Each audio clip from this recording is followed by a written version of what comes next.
আমাদের অনেক সময় ইমেজের কোনো একটি বিশেষ অবজেক্ট বা বিশেষ একটি অংশে কালার পরিবর্তনের প্রয়োজন হয়ে পড়ে।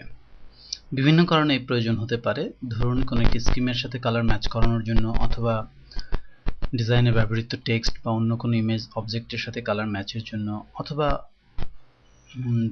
পেছনের ব্যাকগ্রাউন্ড বা ব্লু কি বা ক্রোমা ইত্যাদি বিভিন্ন কারণে আমাদের অবজেক্টে ইমেজের কোনো একটি অংশে হয়তোবা আমাদের কালার পরিবর্তনের প্রয়োজন হয়ে পড়তে পারে।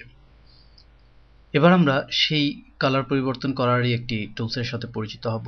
আমরা আমাদের টুলস বারে ব্রাশের যে টুলবার সেট রয়েছে সেই ব্রাশ টুলসের মধ্যে কালার রিপ্লেসমেন্ট টুল নামে আমরা একটি টুল খুঁজে পাবো। আমরা এই টুলটি নির্বাচন করছি। আমরা চাচ্ছি এই যে ইমেজটি আমরা এখানে দেখতে পাচ্ছি, এর যে এই ভদ্রলোকের মাথায় যে ক্যাপটি আছে এটি আমরা কালার পরিবর্তন করব। এই জন্য প্রথমে আপনার ফরগ্রাউন্ড থেকে আপনি যে কালারটির পরিবর্তিত করতে চান, অর্থাৎ যে কালারটির ক্যাপ আপনি কালার করতে চান, এই ক্যাপটিকে যে কালার করতে চান সেই কালারটি ফরগ্রাউন্ড কালার হিসেবে নির্বাচন করতে হবে। এবার আমি আমার যে কালার রিপ্লেসমেন্ট টুলটি রয়েছে সেটি ব্যবহার করে আমি পেইন্ট করে দিব আমার এই ব্রাশের এই অবজেক্টের উপর, যে অবজেক্টটিকে আমরা মূলত কালারাইজ করতে যাচ্ছি। আমি কিছুটা রাফলি কাজটা করছি দ্রুত দেখানোর জন্য। এখানে একটি বিশেষ গাইডলাইন হচ্ছে, এই যে ব্রাশের মধ্যে যে প্লাস চিহ্নটি রয়েছে এই প্লাস চিহ্নটিকে অবজেক্টের মধ্যে অলওয়েজ রাখতে হবে, এর বাইরে আমরা এটিকে নিব না।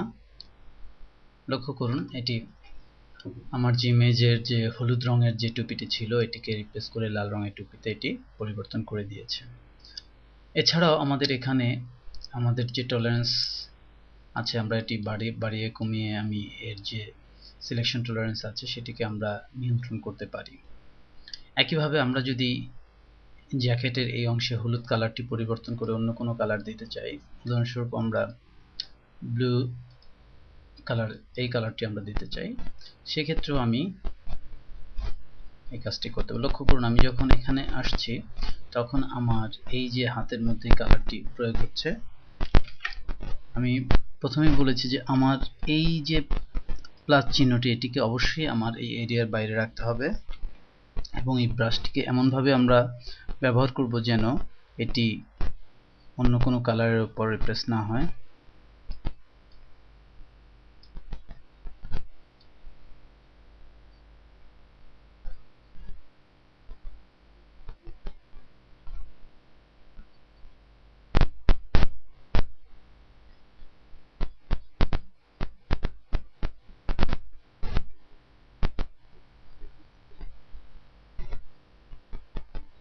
লক্ষ্য করুন, আমরা এখানে এর যে কালারটিকে আমরা পরিবর্তন করে দিয়েছি।